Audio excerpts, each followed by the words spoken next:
Sir my name is प्रतीक श्रीवास्तव। मैं sir एक engineer हूँ और मुझे साथ ही साथ में स्पोर्ट्स में काफ़ी इंटरेस्ट रहता है। तो मैं काफ़ी सारे पीपल्स के इंटरव्यू करना पसंद करता हूँ। मैंने काफ़ी टाइम से ये चीज़ पे काम कर रहा हूँ और इसी बेसिस पे सर इंटरव्यू स्टार्ट करते हैं। सो सर अभी आफ्टर द ग्रैंड वेलकम जो कल हुआ है, उसके बाद सर आप कैसा फील कर रहे हो? I don't know what should I say because this is the first question I have been asked from many reporters, from many journalists. What should I say? Actually, I just want to say that it's an amazing feeling which I cannot express in my words. And when we won that medal, so it's actually very difficult to express this feeling in words. And once we arrived in India, and the love, the affection, the blessings we have received from the people of our country, it was really amazing. It's really amazing. And it actually gives you a proud and as well as the responsibility as well, when people give you so much of respect, so much of love, it's really amazing. I can't express in my words. A small question that after Belgium, when we were not able to qualify for the semi-finals, so how you back up the team with Graham sir, with the captain, how much you discuss that, how strategies has been changed, that at least we need to win the bronze because people were expecting. How was the time period? How was that 1 or 2 days went? Actually, that was a very very sad time for us actually, because when we off from India, everyone has the same mentality that we are going to win this competition, we are going to win the Olympics, and no one actually thought that मतलब कि हम जो है इतना अच्छा करने के बाद और सेमीफाइनल में हम लूज कर जाएंगे। तो वो जो कहीं ना कहीं एक एक्सपेक्टेशंस थी हमारी, और वो रियल एक्सपेक्टेशंस थी, मैं ये कहूँगा। लेकिन जब हमने वो सेमीफाइनल, अनफॉर्चुनेटली हम फाइनल में हम थ्रू नहीं कर पाए, तो एक बहुत ही ज़्यादा निराशा बच्चों में आ गई थी, और क्योंकि भावनाएं बहुत आहत हुई थी। और जैसे ही वो मैच खत्म हुआ तो मैंने भी और ग्राहम ने भी और इवन मनप्रीत ने भी, कप्तान ने भी, शिवेंद्र सिंह, ग्रेग, मतलब हम सब लोग एक ही बात पर सहमत थे, और हमने यही कहा बच्चों से कि देखो, अगर आप इसी निराशा में फंसे रहे तो, क्योंकि अभी कंपटीशन हमारे लिए ओवर नहीं हुआ है, अगर हम इसी निराशा में फंसे रहे तो हम मेडल के लिए फाइट नहीं कर पाएंगे, क्योंकि वो कहते हैं ना कि हारे हुए मन से आप कुछ भी नहीं कर सकते हैं। तो इसलिए मनोबल अच्छा होना बहुत ज्यादा जरूरी था। तो इवन ग्राहम ने भी कहा कि तुम्हारे पास 24 घंटे हैं, and you have to get out from this shit, you have to get out from this situation. And और उस समय मनप्रीत ने भी बहुत ही जोशीले स्वर में, मतलब वो कहते ना, एक बहुत पैशन के साथ, क्योंकि कोई चीज still we have some that we can won the bronze medal, we can win the bronze medal. और सिर्फ एक निराशाजनक स्थिति में अगर हम रहे तो हो सकता है हम वो भी ना ले पाए, क्योंकि अभी हम गेम से बाहर नहीं हुए थे। तो और दूसरा एक चीज है, डॉक्टर नरेंद्र ध्रुव बत्रा जी का फोन आया, मेरे फोन पर ही आया, उन्होंने कॉल किया था। उन्होंने कहा कि kindly on the speaker I want to talk with everyone, all the team members. और उन्होंने यही कहा कि इस चीज में सिर्फ फंसे नहीं रह जाना है, आप लोग इस चीज से बाहर निकलिए, बिल्कुल चिंता मत करिए और अगले मैच के लिए तैयारी करिए। और जो सबसे ज्यादा सरप्राइजिंग था वो था prime minister, honourable prime minister Modi ji का फोन आना। वो it was really inspirational words for us, and he also said to me that you guys through the semi-final after 42 years, and we are feel very proud. So it's nothing to be worry about more, that you guys have lost this semi-final. be prepared for the next match, and just mark these words that he said, that he believed that Indian men's hockey team will do much better in the bronze medal match. And before that, he has spoken to the Manpreet as well, the captain of the Indian team, and he almost conveyed the same message to him as well. तो ये जो चीजें थी ये बहुत ज्यादा जरूरी थी, और जैसा कि आपने कहा कि आपने क्या किया, तो हमने यही किया, बच्चों का मनोबल ही बढ़ाया। और मैं कहूंगा कि कहीं ना कहीं बहुत ही ज्यादा मजबूत भावना हर आदमी के दिल में वहां पर उस समय पैदा हो चुकी थी मेडल को जीतने के लिए।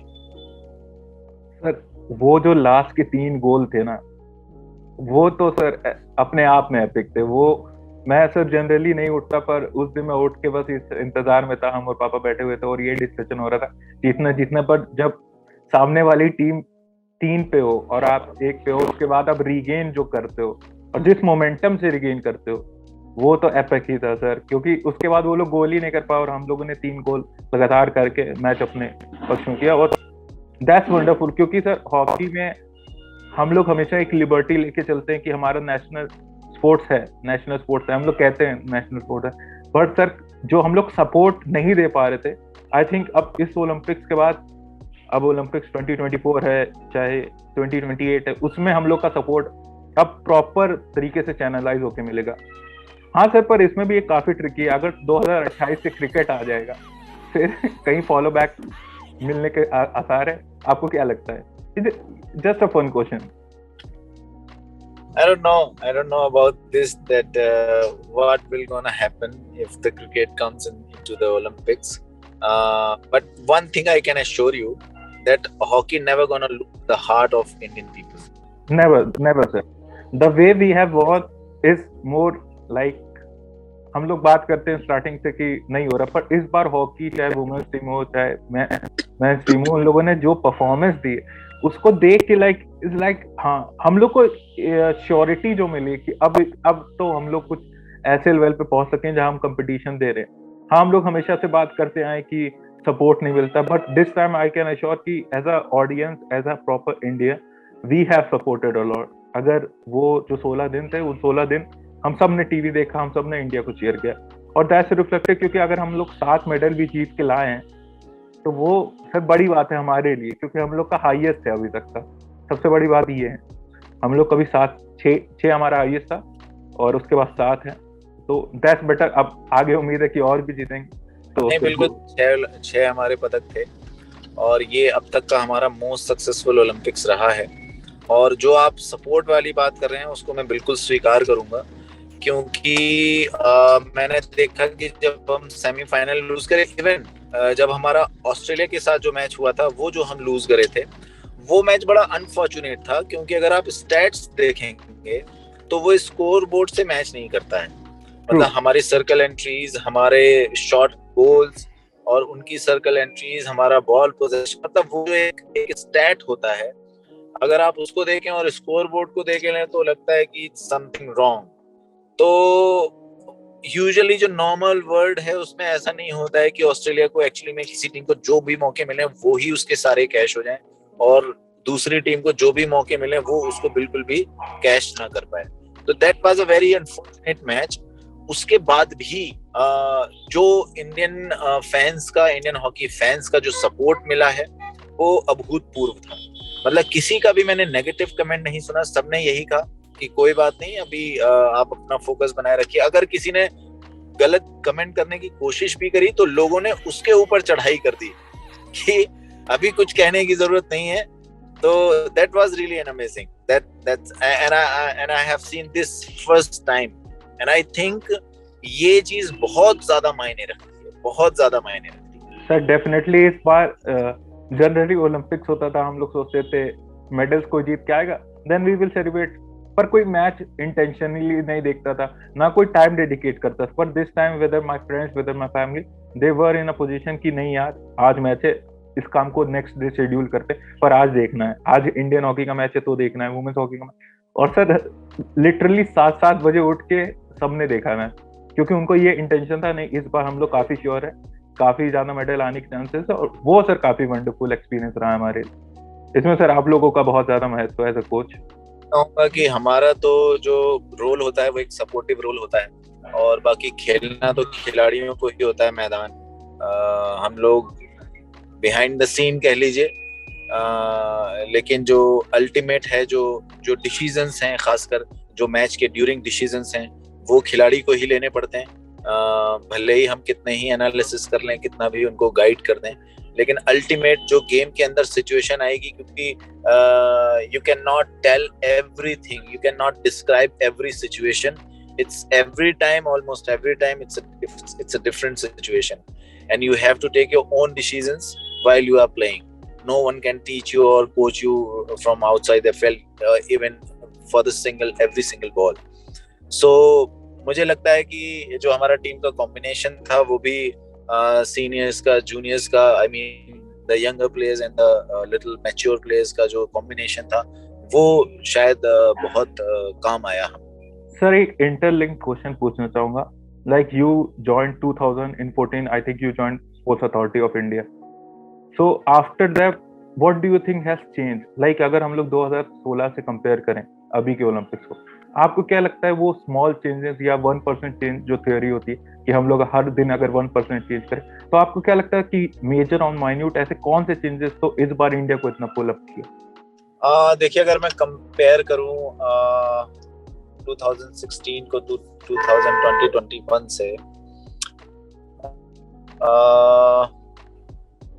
कुछ चीजें हैं, जैसे एक तो फैसिलिटी वाइज है, और जो एक्चुअली में जो सबसे बड़ा चेंज आया वो दो चेंज आए, जहां तक मुझे फील होता है। I am not sure that I am right और wrong, what I experience, what I feel, I am just telling that thing, कि एक तो जो स्पोर्ट्स अथॉरिटी ऑफ इंडिया और हॉकी इंडिया का जो आपस में जो कोलैबोरेशन हुआ, ये दोनों संस्थाएं जो हैं, जो एक साथ मिलकर इन्होंने जो काम किया है, तो मुझे लगता है कि कहीं ना कहीं ये उसका बहुत बड़ा परिणाम है, उसका बहुत बड़ा इफेक्ट है। क्योंकि अगर आप देखें, खासकर ये जो लास्ट के 15 मंथ्स थे जब ये कोविड स्टार्ट हुआ, तो स्पोर्ट्स अथॉरिटी ऑफ इंडिया ने वंडरफुल, मतलब उसको कहने के लिए मेरे पास शब्द नहीं है, कि जो साई बेंगलोर की जो पूरी टीम थी, उसने जिस हिसाब से दिन रात लग के जो काम किया है, वो रियली, मतलब वो लोग बहुत बड़े मतलब अभिनंदन के अधिकारी हैं वो लोग। और साथ ही साथ तो हॉकी इंडिया के भी जितने भी कर्मचारी हैं, जितने भी उसके अधिकारी हैं, वो सभी मतलब प्रशंसा के पात्र हैं। आज अगर हम मेडल जीत कर आए हैं तो ऐसा नहीं कि सिर्फ इसमें हमारी ही भागीदारी है, इन दोनों संस्थाओं का बहुत बड़ा योगदान है। अगर मैं इन टर्म्स ऑफ फैसिलिटीज की बात करूं तो इस बार लगभग जो भी हमारी डिमांड्स थी उनको पूरा किया गया, और समय रहते पूरा किया गया। पहले के शायद समय में डिमांड तो पूरी होती थी, लेकिन वो समय पर नहीं होती थी। और जो स्पोर्ट्स की जो नीड एंड डिमांड्स है ना, वो बिल्कुल ऐसी हैं जैसे, मतलब आप सीमा पर खड़े हुए हैं और आपका युद्ध हो रहा है। अगर आपने वहां पर सप्लाई रोक दी तो फिर आप विजय की आशा मत करिए। तो स्पोर्ट्स भी बिल्कुल वैसा ही है। वो आपको अगर कोई निर्णय लेना है तो निर्णय सटीक लेना है, फिर उस जो निर्णय लिया गया उसका ग्राउंड जीरो पे इम्प्लीमेंट हुआ है या नहीं हुआ है, फिर उसकी जवाबदेही कि अगर हुआ है तो उसका क्या रिजल्ट आया है।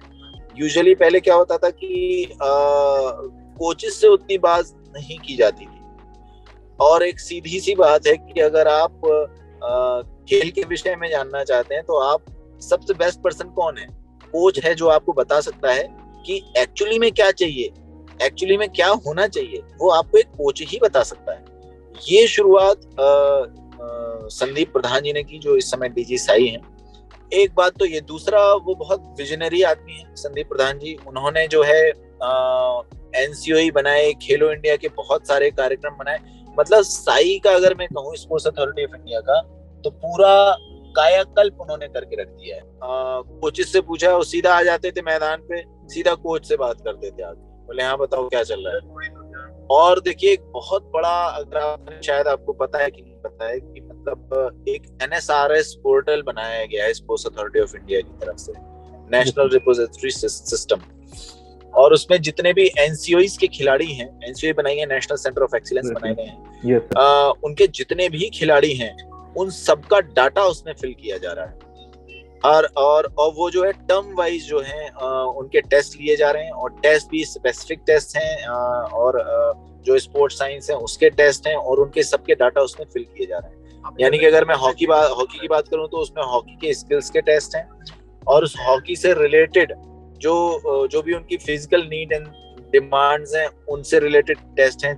तो इनसे होगा क्या, आने वाले अभी देखना 4-5 साल में हमारे पास एक अच्छा खासा डाटा होगा जिसके ऊपर हम रिसर्च कर सकें।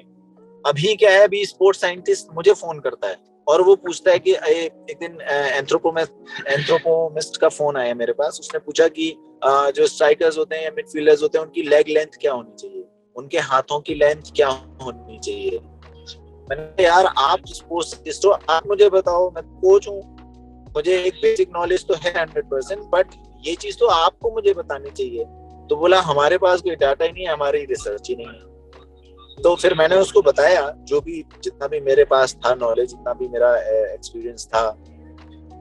तो लेकिन ये देखिए ना, हमारे पास डाटा ही नहीं है जबकि काम हम कर रहे हैं। तो ये जो नेशनल रिपोजिटरी सिस्टम है, इससे क्या होगा, हमारे पास एक डाटा कलेक्ट हो। अभी तक हम जो भी डाटा, जो भी रिसर्च कर रहे थे वो विदेशी खिलाड़ियों के ऊपर कर रहे थे, क्योंकि हमारे पास अपना खुद का डाटा ही नहीं था। तो एक ये बहुत अच्छी, एक कहते हैं ना दूरदर्शी सोच है ये, जो उनका दूसरा सबसे बड़ा, मैंने कहा कि एक तो निर्णय आप ले रहे हैं, वो लेने में ही आपने बहुत ज्यादा टाइम लगा दिया। एक होता है निर्णय आपने लिए, तुरंत निर्णय लिया और उसका फिर इम्प्लीमेंटेशन तुरंत किया। जो सबसे बड़ी चीज है जो डीजी साई ने किया हुआ है, मुझे उनकी सबसे बड़ी चीज पसंद है कि वो जवाबदेही तय करते हैं हर व्यक्ति की। आपने ये किया, उसकी टाइमलाइन बताइए कि आप इस काम को कितने टाइमलाइन में करेंगे। ये आज से पहले कभी नहीं हुआ साई, आप टाइमलाइन बताइए किस टाइमलाइन में करेंगे, टाइमलाइन में नहीं हुआ तो क्यों नहीं हुआ, उसकी क्या क्या वजह रही। तो वो मतलब इतना ज्यादा अप टू डेट आपको रखना पड़ेगा अपने आप को कि ऑब्वियस है कि रिजल्ट आना ही आना है, अगर आप सिर्फ उस चीज को फॉलो ही कर लेंगे तो। दूसरा अगर मैं कहूंगा जो सबसे बड़े जो विजनरी मैन है वो डॉक्टर नरेंद्र ध्रुव बत्रा जी। उन्होंने हॉकी इंडिया को जो शेप दिया है, ये उसका ही परिणाम है कि जो आज हमारा मेडल आया है, ये आप जान लीजिए। उन्होंने जिस हिसाब से सीईओ लगा रखा है हॉकी इंडिया में, और सैकड़ों कर्मचारी हैं हॉकी इंडिया के जो बहुत ही डेडिकेशन के साथ काम करते हैं दिन रात। मैं जानता हूं कि मतलब इस कोविड सिचुएशन में किन किन परिस्थितियों में उन लोगों ने काम किया है। हॉकी इंडिया के लोग भी पॉजिटिव हुए और उसके बाद भी उन्होंने काम किया। और आप देखें कि कोचेस के लिए जो है हॉकी इंडिया ने बहुत सारे कोर्सेज इस समय उन्होंने शुरू किए। जो उनका एजुकेशन पाथवे वाला जो उनका प्रोग्राम, उससे बहुत बड़ा फर्क पड़ा है। क्योंकि पहले क्या था, जो भी सर्टिफिकेट के कोर्सेज होते थे, एजुकेशन के कोर्सेज होते थे, वो बहुत महंगे होते थे, केवल आउट ऑफ कंट्री होते थे। अब क्या है, अब उन्होंने एक लक्ष्य दे दिया है कि अगर आप हॉकी इंडिया के लेवल 0, लेवल 1, लेवल 2 कर लेते हैं, then you can get a chance to do the FIH course. तो एक सिस्टम है आपके पास, अगर आप अब करना चाहते हैं तो। पहले कोई सिस्टम ही नहीं था, पता ही नहीं था कि क्या करें। मैं अपनी बात करूं, मैंने NIS पास आउट किया था 2004 में, और मैंने जो अपनी कोचिंग की, मैंने कोचिंग स्टार्ट की अपनी, वो केंद्रीय विद्यालय मनोरी से शुरू की थी मैंने। तो वहां में कक्षा 6 से लेके 12 तक के बच्चे थे।